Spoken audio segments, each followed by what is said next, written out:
I have 3 websites by 3 different companies. So I have like Network Solutions, QuickBooks, and then another one. They're all template based. What's the difference between them and like WordPress? I mean, I've heard about WordPress, never used it or anything. Do they use WordPress and that's part of their template? No, they have their own proprietary system. They have their own proprietary system. But you can go on to like one of the more popular hosts, GoDaddy. I don't know if you guys are familiar with GoDaddy. They're probably one of the most popular web hosts out there. You can sign up GoDaddy, get your domain name, and set up a WordPress site, and you can pretty much do that yourself. And then the WordPress is on your computer. Well, the WordPress is on the GoDaddy server. You just log in. Now you're editing your site through a web browser. Okay, you're going through your web browser. You're going to, let's say GoDaddy. You're logging in, and you're getting access to those pages so that you can edit them. That gets back to my question before, because one site that I have, I started like on QuickBooks, started designing the site on Internet Explorer. So now, but I can go back and manage and change the site. What happens when I go through Mozilla? Nothing, Sharon, because you're not. The browser isn't really dictating the editing. Except that I was thinking about the instability you were talking about. Internet. Yeah, well, it might render differently. The browser is just an appliance that you view the website.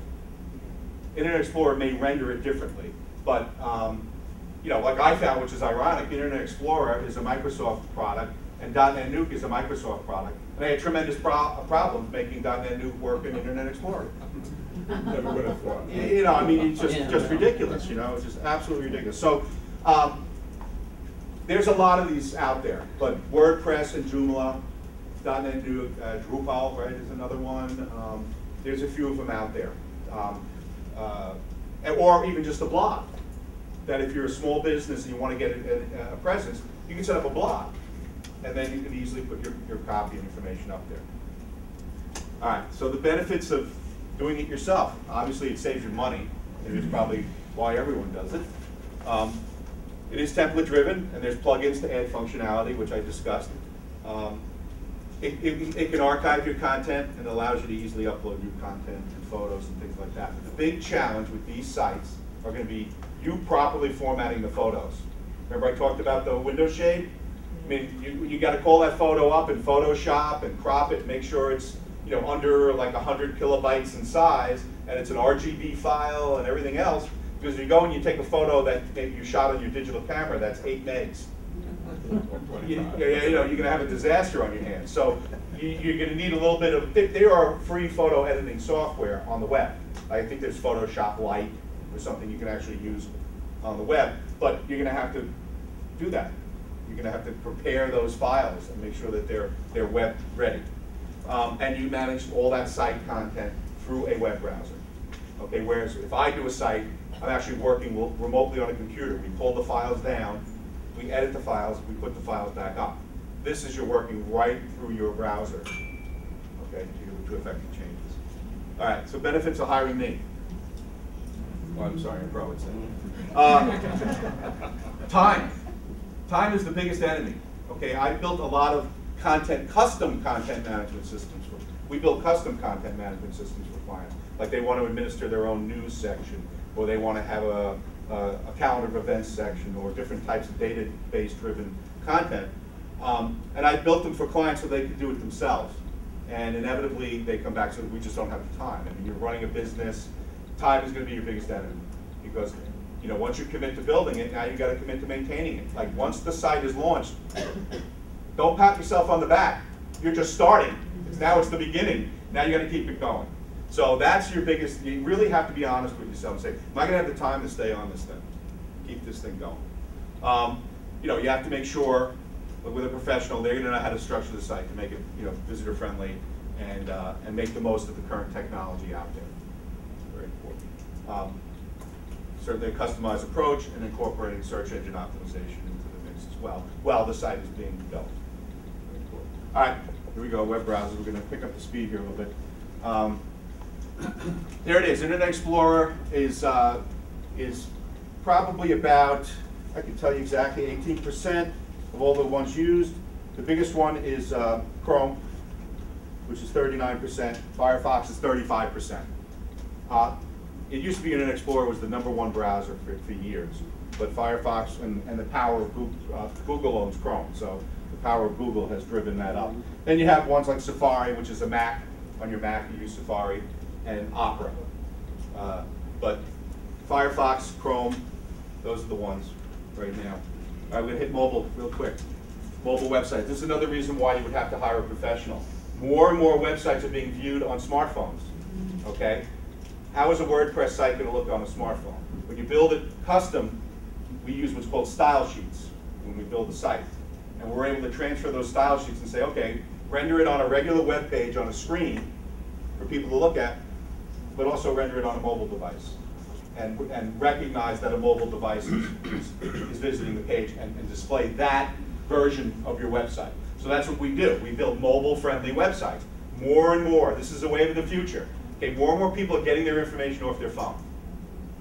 You may not like it, but that's the way it is. They're surfing the web, they're making purchases on their phone, they're doing everything on the phone. So you have to start thinking about your website going mobile. So WordPress doesn't have... Well, no, you can view it. You can view it on there. A lot of templates are already being built. Yeah, so they're responding to it, but you have to be aware of it. That's all I'm saying.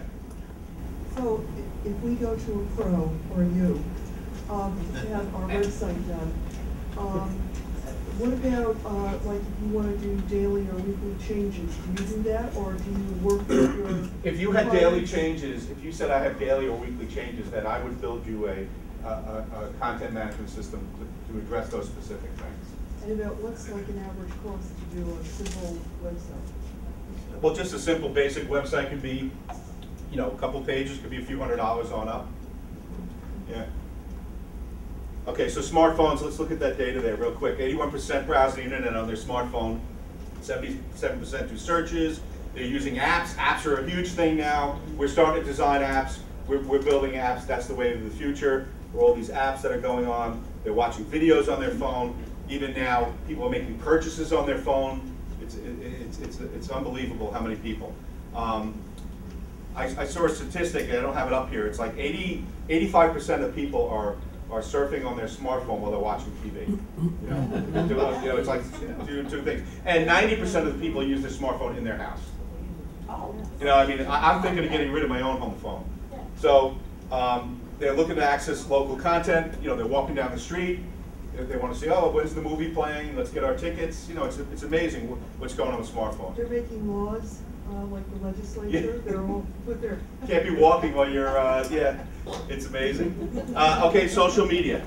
All right, I'm not going to go into it a lot because someone else is talking about social media. I'm just going to talk about social media from the aspect of your own website. To me, having Facebook or YouTube and things like that, it's a tremendous investment in time. Okay, that's number one. You have to make sure you stay on it. But what I like about using them, it's another way to get back to your site. In other words, it's another link back to your website. If you have a Facebook page, you put up a posting, and then you can have a hyperlink back to your site. So just from my very basic thing, because someone else is going to talk about social media, I like that it helps search engine optimization. It's another way for them to drive the traffic back to you. Now the big part about social media that's coming in, you've all heard of SEO, right? Search engine optimization. Well, now there's something called PEO, paid, earned, owned. That's the new advertising acronym out there. Paid is when you are paying for your advertising, whether it's a Google AdWords that you pay for, or pay-per-click, an ad in the newspaper or radio, that's your paid advertising. Okay, earned is that buzz, that viral, that positive word of mouth that could be generated through a website. For example, I had a client who donated calling cards to the troops. Okay, he was a hearing aid company, and he bought international calling cards and he donated them to the troops. Well, we took a picture of him, we put it up on Facebook. Someone in the local media saw it, came down, did an article on him, got the article in the paper. He got a lot of word of mouth. That's earned. He earned that through his social media. If your organization is doing something like supporting Habitat for Humanity or something, and you're putting that up on your site, in terms of getting free publicity for your business, in terms of like press releases and getting stuff out there, you got to have a hook. You got to have an angle. It's not enough to go to a newspaper and say, could you put a press release in saying, that we're opening our second store? No one's going to care. You got to come up with a hook. You got to find a hook to do something. We're doing that right now with a company that produces online medical records. They're a company that does this, where doctors can do it. So we got them to donate the system to some of the third world doctors, okay, for free, you know, just a couple of them. Well, guess what? We wrote a press release about it. This company is donating these, gets picked up on the newswire. So look, you gotta have a hook. Something that maybe it's of local interest or something like that. Have you ever seen those, when you search for Google, you see those sponsored links? We're gonna go right? Yeah. It's like 2 Is pages that a good away. idea? Nope. Nope. Oh. This is this kind of thing. What I'm talking about, Earn, is this is where you're using your social media and to do things that get recognition, and you get some sort of viral response. And the last one, the O, is own. Own is the content you generate on your website. You're all publishers. You all have access to the same audience that GM, Chrysler, ExxonMobil, you all have the potential to the same audience, and you're publishers. You can put information up on your site content that you own, like your photos. Make sure you own your photos, right? So, and your content, which is the copyright. So you have paid, earn, own. And it's that combination of things in your advertising that you're going to use to help to build your business. Whether it's more paid and less earned, or maybe very little earned. But that's kind of the new paradigm out there now, is this paid, earn, owned. And it's kind of using social media. YouTube is a great thing. YouTube is a search engine of videos. So if you have videos, you were talking about you had a video, set up your own YouTube channel. You can easily set up your own YouTube channel. Not only do you put your own videos up there, if there's videos on YouTube that you like, you can make them favorites and put them in your channel. Okay? And then you tag your videos. Okay, you tag it. It's Mary Jane and Jack opening up the new business down the road, and it's out there on the web because it's another search engine. So use YouTube. How do you link this to the paid Living Social, Groupon, so on and so forth? Is that totally different? Yeah, I mean that's different. I mean, you know, Groupon obviously is a participatory thing where people sign up to get like a group discount and things like that. I mean that's kind of a way you would advertise and promote your business. That if you wanted to offer like a discount or a coupon or something like that on those. I'm talking more about the, you know, Facebook, YouTube, Twitter. Non-paid. Non-paid, yeah. I mean, you know, it's tough. Like, you know, I have a Facebook page, a personal one, and it's like, I don't want to put up there that, you know, I went to the mall. You know, I mean, that's just, I don't know. I don't know if anyone would care. But as a business, come up with the angle. You know, maybe you're supporting a cause. There's something called cause marketing. It's a big thing. Cause marketing is when a for-profit company partners with a non-profit company for joint benefit. So you would support the troops. Okay, you get your name associated with a cause. And that's really good for Facebook. Like I said, I'm not going to go into all the aspects of social media because someone else is doing that. But that's how I like to do it here. All right, let's go to search. Okay, Google is the king. We know that. 81% of all online searches are done with Google. And the rest is all history, as far as I'm concerned. That's the one we kind of think about. That's the one we focus on. They are the big player. All right, so let's talk real quick about search engine optimization. Okay, something called organic search engine optimization, or natural. We talked about the content on your pages of your site with those keywords in there that describe what you do. There's a couple other things happening too behind the scenes. On every page of your site, there's something called metadata. Okay, metadata consists of a title tag and meta description. And that is what you will see when you do a Google search. So every page has this metadata, and you need to write your meta tags to describe what's on your page.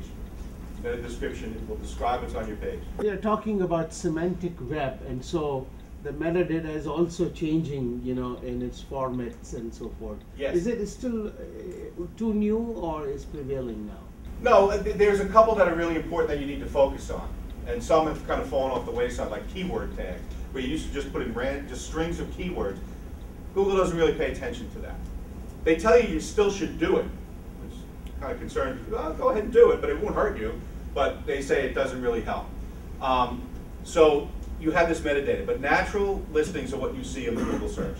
Okay, on the left side underneath, I'm going to show you a page.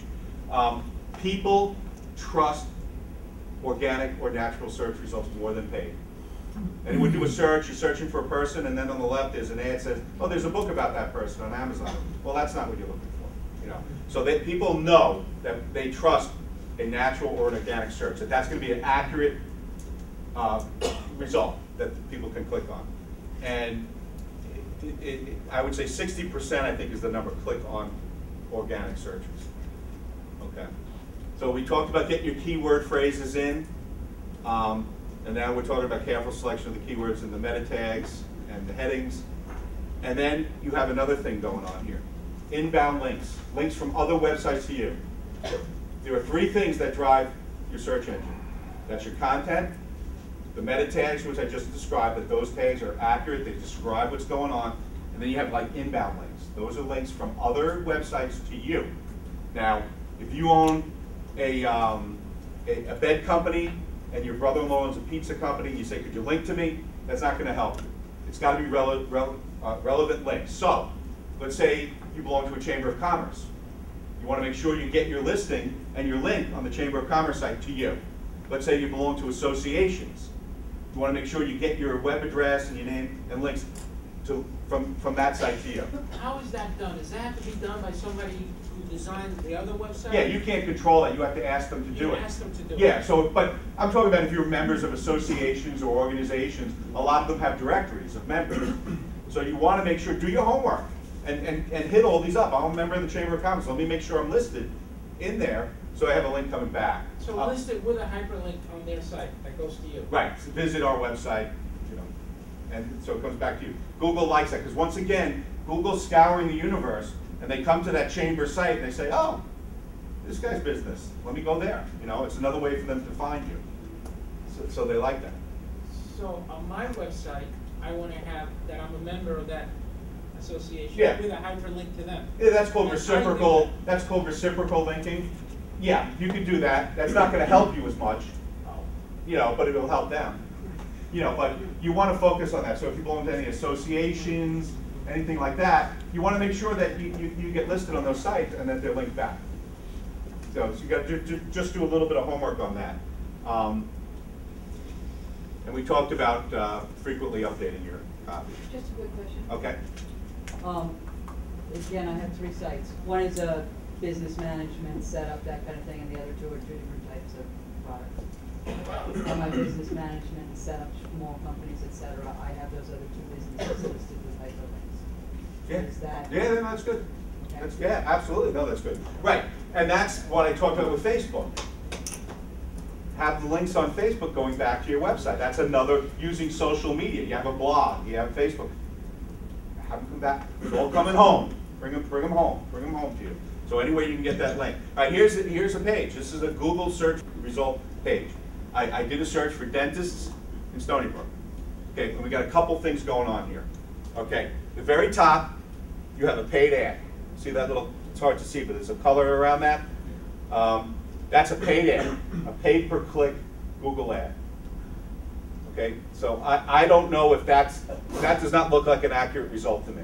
If I was looking for a dentist in Stony Brook, it looks like some sort of other search engine, right? So now I'm going to have to go on there. Okay, not relevant, right? Not relevant. So that's a little frustrating. But if you go below it, you start to see stuff happening. So over here, everyone familiar with Google Places? If you're not, you need to be. You have to be registered with Google Places. You can go on a Google site, Google Places, and sign up your business for Google Places. They're going to have to mail you a verification to your place of business. They want to verify that you actually have a physical location. You'll sign up for Google Places, and it's a little setup where you put in all your information about your business, what you sell, where you're located, your phone number, your website, some profile information, and then, boom, when someone does a search, you'll come up here. And up here, that's Google Places. It's free. Yep. If you have a service that you don't have a physical location, we were just talking about that. I don't see how you can make that work. Okay. Yep. If you've done let's say, pay-per-click advertising for your clients. I mean, how successful is that? Is that something that's a useful thing to do, or is it a waste of money? You know, I do far more organic or natural search engine optimization, and personally I prefer that, but I have done pay-per-click, and the results have varied. Because it's all about keywords, it's about bidding on keywords, and if it's something very common, it could be very difficult. So I've had clients that have been extremely successful with Google AdWords, and I've had some clients that haven't gotten much results. But I would try it. I would definitely try it if you haven't. But I always start with organic first. Because guess what, if I come up number 1 or 2, I'm good with that. I don't think I have to go much further at that point. And I always try the organic first. And then if I have to go paid, because you might have a very competitive keyword or something that's not coming up on an organic search. Like if you were to search something very broad, like sneakers, you're going to get how many millions of results. So you might want to have to take a Google AdWord out. Once again, more paid here. More paid listings here. Once again, not necessarily relevant. This one's from Fairfield. I want dentists in Stony Brook. So that's why people don't trust those. So right below here, now you're into the organic. This is the natural, okay? This blue right here, remember I said there's a title tag? In most cases, that's the title tag that's put in the coding of your website. That's right there. You write that title tag, and then this right here is what we call the meta description tag. That is what describes the content on your page. Okay, so you have the title tag and the meta description tag, and that's what, in most cases, what will display on this page with Google. So Google will display the top 10 natural on page 1. Most people do not go past page 1. They'll do another search before they go, right? If you're on page 3, good luck. I mean, it's near, good luck. And remember, we're searching for products. We're not searching by your name here. So you have this Google Places. Now, what gets you elevated in Google Places? Well, Google Places allows people to write reviews and rate your business. The more positive reviews you have, the higher that propels you. So if you're in a business where you can ask your customers to rate you and review you by going to your Google Places thing, and you'll give them a free iced tea with their sandwich, that is going to help you enormously. Google will say all these positive reviews coming up, that they know that that's a good business that they want to promote. So that's what kind of, see where it says right here, 6 Google reviews, right? This guy's got 56, and it's telling the score of the reviews, so that you can look and say, all right, this is a reputable guy. I'll do business with him. So that's the anatomy there of a page. So definitely that organic people, that's what they're looking for. It's more accurate. All right. So we built this whole site. It's up. It's there. Is it working? Does anyone know? Are we getting any traffic? Is anyone coming? Anyone calling? We need to evaluate what we do. Is anyone familiar with Google Analytics? Yeah. Everything's Google. I don't work for Google. But Google Analytics is a free analytics software that will track visitors to your site. Okay? It will let you know how many people are coming, and it will measure the performance of your site so that you can say, hey, you know what? The most popular page of my site is this page, and it's, maybe I should do more things about that. Maybe people are looking for more information about that product. A lot of people are going on that page, and a lot of people are leaving my site on this page. So what's the deal with that? I don't understand. So at least it gives you some tools that you can understand the flow of traffic coming to your site. How long are they spending on your site? These are all things. So it's very important that you have some sort of tracking software. Google's free. I like it. So we want to know how many unique visits. Very important. How many unique individuals come to your site in a given period of time. You can look at it by the month, the week, the year. You can sort it. How long are they spending on your site? How much time? Usually 2 minutes as an average. But if you have a well-designed site where the information is very easy to find, it may be less. It's not necessarily a bad thing. Referring websites, they click on a link from somewhere else to go to you. Okay, they're on another website, they see a link, and they go to you. So let's say you have a banner ad on Newsday.com. You're promoting your business with a banner at Newsday.com. They click on that banner ad and go to you. we'll get a report saying someone clicked from Newsday.com to come here. And we can track that so that you know, wow, I'm getting a lot of traffic from this advertising one. Maybe it's a small little website. They have these websites called Patch, these local hyper news websites. You can advertise on Patch. So you can track how many visits you're getting from other websites. Or it could be a Facebook. A lot of people are coming from our Facebook page to our site. Or a lot of people are coming from, there was an article about us in the, the local paper, and a lot of people clicked on that website to come to us. You can track who, how many people came. Obviously, in most cases, the home page is the most popular page that people go to first. I mean, that's 99% of the time. Referring URLs, referring websites, that's actually the same thing. Average number of users per day, you can track that. Obviously, you'll see, if you're a business, certain days of the week will be more popular than others. You'll be able to track all that.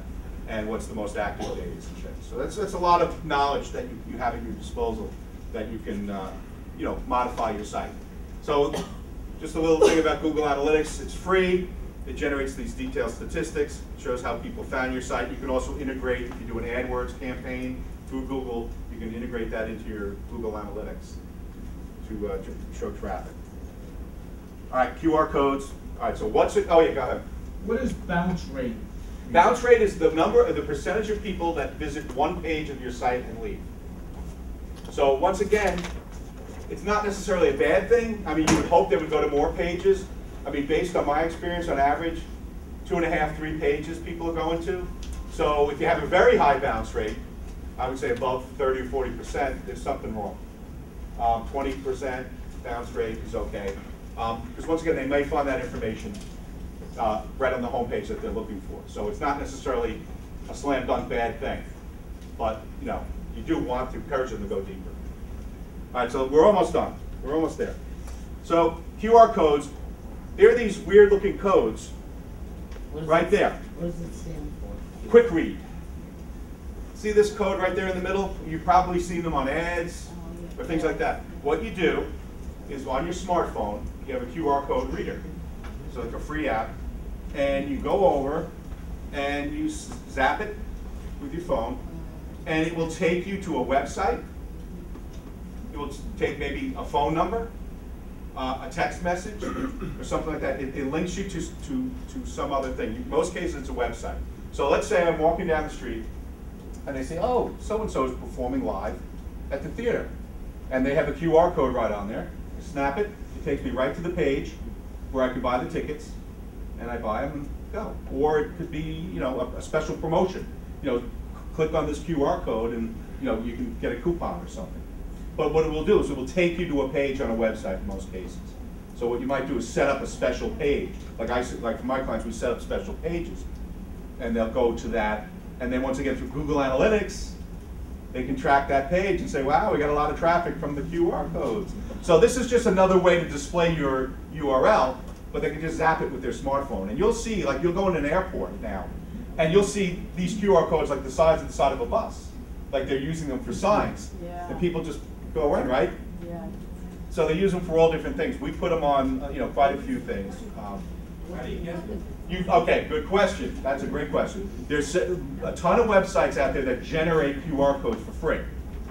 Once again, you Google it, and what you do is you just put in your URL that you want it to go to, and then you hit generate, and it will generate that as like a JPEG or a PNG file, and you can download it, and then you can put it on, an ad, or, you can put it on the back of your business card. It's good, good application. Like you'll see that once in a while, where people put it on the back of their business cards. See, back of business card, marketing materials. You can link to coupons. Google Places. When you do Google Places, they're going to give you a QR code. Okay, it's part of Google Places, and that QR code will bring them to Google Places. Really bad sites. This is the end. Okay, I'm just giving you a few critiques of sites I didn't like. I know it's a little blurry, but what I didn't like about this site is several things. Number one is I don't know what that picture is of. Number two is I don't really know what they do. And number three, I'm having a hard time reading the copy because of the reverse nature, and it just, the whole thing kind of seems out of whack to me. Like the whole thing just is disturbing. This one is like a MySpace thing. Yeah, I mean, this is like, It's a dog's breakfast. I don't know what to make of it. You know, I don't know where to look first. You know, there's no clear spot where to go. Everything is all over. Are these real websites? Yes, they're real websites. You just Google the worst websites. Look at this one. Remember I talked about contrast and having things different sizes? I mean, you have a little contrast, it just makes things a little bit more visual and interesting. I hope this isn't someone's business. It looks by the like a way. website. I apologize in advance if it is. It's just a mess, you know, just a mess. And, you know, this wallpaper thing, you know what I mean? I hate that. What am I supposed to read? Am I supposed to look at the flower or read the copy? I'm only going to do one or the other. Don't ask me to do both. I will not do it. So that's a mess. And the colors, and then they're trying to be kitschy with the spiral. And I don't even know what they do. Does anyone know what they did? Okay, I clicked off and I didn't want you to. Same thing here, rather generic. You know, just a lot of text, all the same size, kind of boring. And yeah, see where they got the links over to the right. It kind of defies a little bit of convention there on this one. So once again, I just want to stress, last slide. Remember, it's a billboard going by 60 miles an hour. Any questions? I'd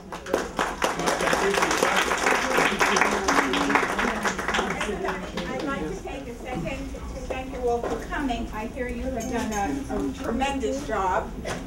We're hoping to have him back for another workshop. In the meantime, I assumed you all filled out your evaluations.